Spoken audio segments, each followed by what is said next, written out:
నమస్తే, welcome to our channel. నేను మీ Priyanka Rao. ED ఇప్పుడు రాజకేశ్రెడ్డి, వాసుదేవరెడ్డి, తర్వాత కారుమూరి సునీల్, వీళ్ళని ముగ్గురిని కూడా గత 2 రోజులుగా విచారిస్తూ ఉంది. ఇప్పుడు మరో 2-3 రోజుల్లో ఎవరైతే ఇందులో అంతిమ లబ్ధిదారుడు ఉన్నారో వారికి నోటీసులు ఇచ్చే ఆలోచనలో ఉన్నట్లు కూడా సమాచారం అందుతుంది. అంటే ఇక ఈ మద్యం కుంభకోణానికి సంబంధించిన కథ ఒక కొలిక్కి వచ్చినట్లేనా? ఎండ్ కార్డ్ పడబోతుందా అంటే ఒక పక్క అవుననే సమాధానాలు వస్తున్నాయి. అయితే ఈ 2 రోజుల విచారణలో కూడా కొన్ని కీలకమైన సమాచారం బయటకు వచ్చినట్లు తెలుస్తుంది. మనం గతంలో మాట్లాడుకున్నట్టు sigma logistics and Prasad logistics ఇవి కేవలం పేపర్ల మీద పేర్లకు మాత్రమే పరిమితం.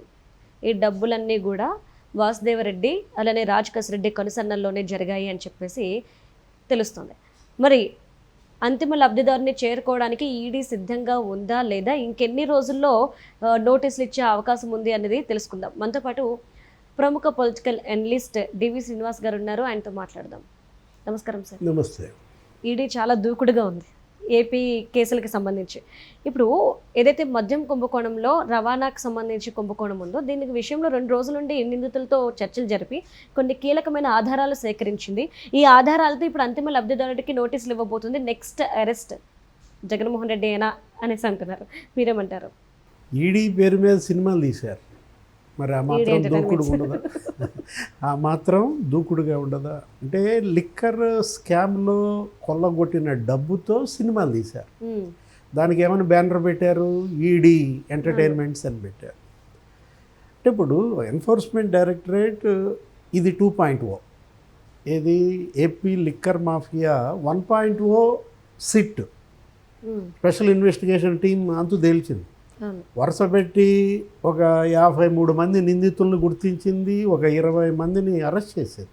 అదే ఆ చెవిరెడ్డి భాస్కర్ రెడ్డి, లేకపోతే మిథున్ రెడ్డి, ధనుంజయ రెడ్డి, కృష్ణమోహన్ రెడ్డి, అదంతా ఒక ఎపిసోడ్ 1.0.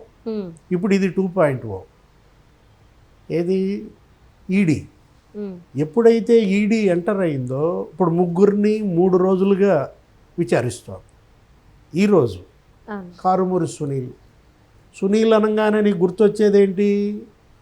ఆఫ్ కట్ నోట్, సగం చిరిగిన నోటు, కరెన్సీ నోటు ఆయన ఫోన్లో దొరికింది. అది తీసుకెళ్ళి చూపించి మరి దుబాయ్లో వసూళ్లు చేశారు. అంటే ఇప్పుడు 500 నోటు సగం ముక్క ఎన్ని కోట్లు?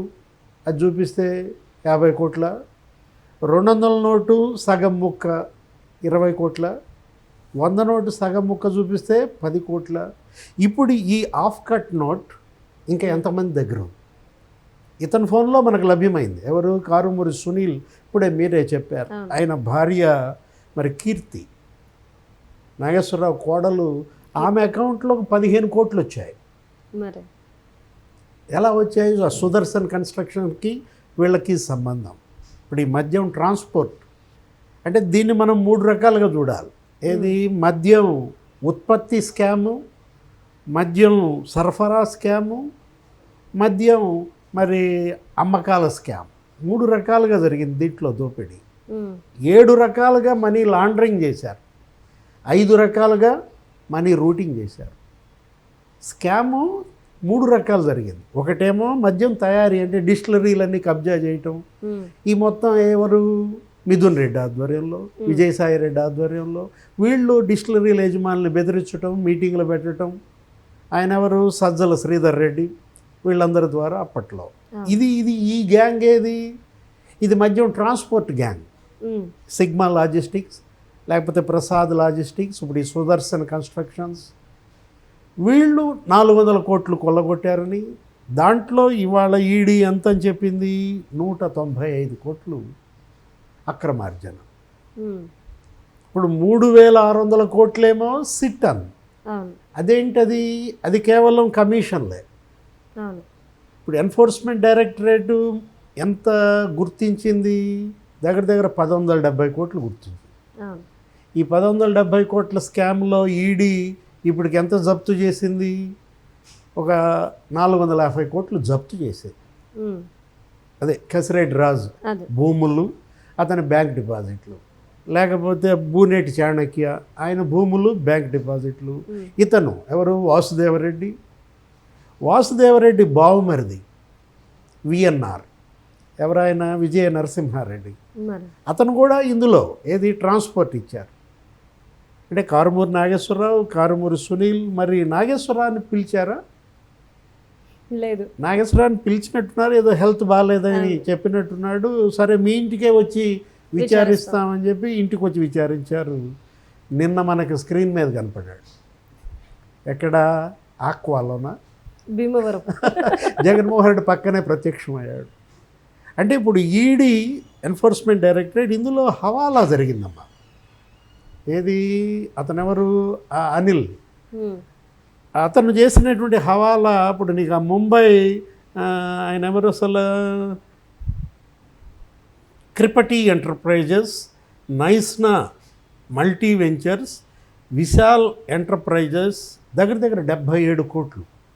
వీటి ద్వారా చేసినటువంటి మనీ లాండరింగ్ ఆడిట్కి దొరకకుండా మరి వీళ్ళు భారీ ఎత్తున మనీ లాండరింగ్ చేశారన్న దీంట్లో అతనికి వీళ్ళకి ఉన్న సంబంధాలు.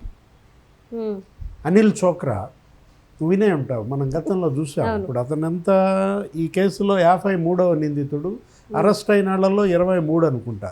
77 కోట్లు ఈ సంస్థలతో, ఏది ఈ క్రిపటి లేకపోతే నైస్నా ద్వారా నీకు ఫోన్ లొకేషన్స్ కూడా నీకు నిర్ధారించబడ్డాయి. ఇప్పుడు ఇతను ఈ అనిల్ చోక్రా, చెవిరెడ్డి భాస్కర్ రెడ్డి, మరి ఇప్పుడు ఈడీ చెవిరెడ్డి భాస్కర్ రెడ్డిని కూడా పిలుస్తుందా? అంటే ఇప్పుడు చెవిరెడ్డి భాస్కర్ రెడ్డి, మిథున్ రెడ్డి అయితే నీకు అసలు మనీ ట్రయల్ దొరికింది.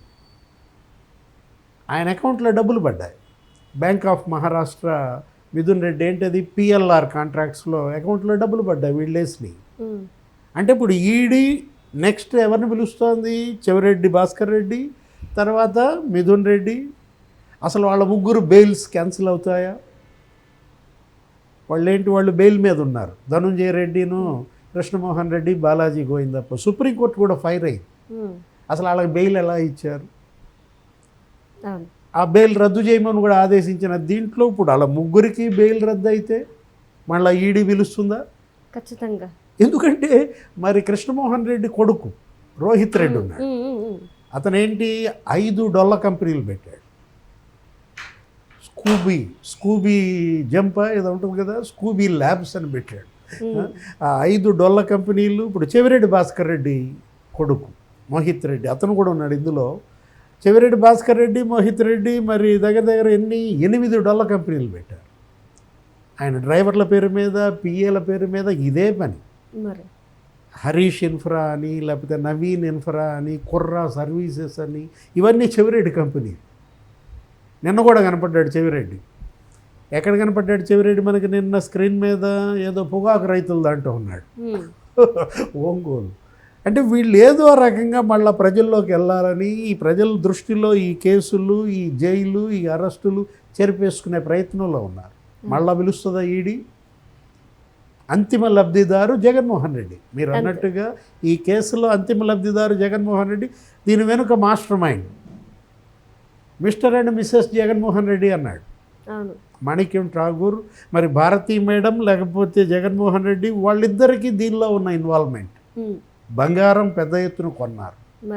ఒక్కొక్క డిస్టిలరీ 400 కోట్ల బంగారం ఇచ్చిందని, ఒక డిస్టిలరీ 200 కోట్ల బంగారం ఇచ్చిందని. ఈ స్కామ్లో చేతులు మారిన బంగారం ఖరీదు 6,000 కోట్లని.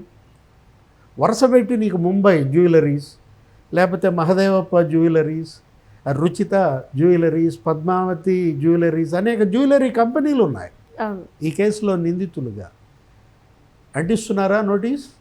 తాడేపల్లి ప్యాలెస్కి ప్యాలెస్ గోడల మీద అంటించారా నోటీస్? ఇవాళ మనం అంటున్నారు ఏంటి, అంతిమ లబ్ధిదారికి నోటీస్ రేపో ఎల్లుండో ఇస్తున్నారు. మరి యలహంక ప్యాలెస్ వెళ్ళినట్టున్నారు. నిన్న జంప్ ఎవరు? జగన్మోహన్ రెడ్డి వెంటనే ఆ 3 పర్యటనలు చూసేసుకుని యలహంకి వెళ్ళిపోయాడు. అంటే ఎన్ఫోర్స్మెంట్ డైరెక్టరేట్ ఇప్పుడు జగన్మోహన్ రెడ్డిని కనుక విచారణకు పిలిస్తే ఆల్రెడీ పాత కేసులు ఉన్నాయి. 9 ఈడీ కేసుల్లో మనీ లాండరింగ్ ఒక 6 దేశాలకు చేశాడు అప్పట్లో మనీ లాండరింగ్. ఏది వాళ్ళ నాన్న ముఖ్యమంత్రిగా ఉన్నప్పుడు మనీ లాండరింగ్ కేసులు 6, దానిపైన బెయిల్పై ఉన్నాడు. ఆ బెయిల్ రద్దు అవుదా? లేకపోతే ఇప్పుడు కొత్తగా మళ్ళా ఈ ఈడీ కేసులు, దీనిలో మనీ లాండరింగ్. ఇప్పుడు అతను అనిల్ చోక్రాకి చెవిరెడ్డికి లావాదేవీలు, అనిల్ చోక్రాకి మిథున్ రెడ్డికి లావాదేవీలు. అసలు హవాలా మర్చెంట్కిను వైసీపీ ఎంపీకి ఏంటమ్మా సంబంధం? హవాలా మర్చెంట్కి వైసీపీ మాజీ ఎమ్మెల్యేకి ఏంటి సంబంధం? అతను ఎక్కడున్నాడు? కేఎన్ఆర్, జగన్మోహన్ రెడ్డి పిఏ, కార్ల షోరూమ్, లేకపోతే పెట్రోల్ బంక్, అక్కడ ఒక 500 కోట్లు విశాఖలో, విజయవాడలో ఒక 500 కోట్లు, తిరుపతిలో 500 కోట్లు, పెట్రోల్ బంక్ కూడా తిరుపతిలోనే, బెంగళూరులో 500 కోట్లు. మళ్ళా కేఎన్ఆర్ను కూడా పిలుస్తారా? జగన్మోహన్ రెడ్డి మాత్రం ఫిక్స్డ్, ఇరుక్కుపోయారు. ఫిక్స్డ్. ఇక ఈడీ ఫిక్స్ చేసేసిందా? Right, thank you so much sir.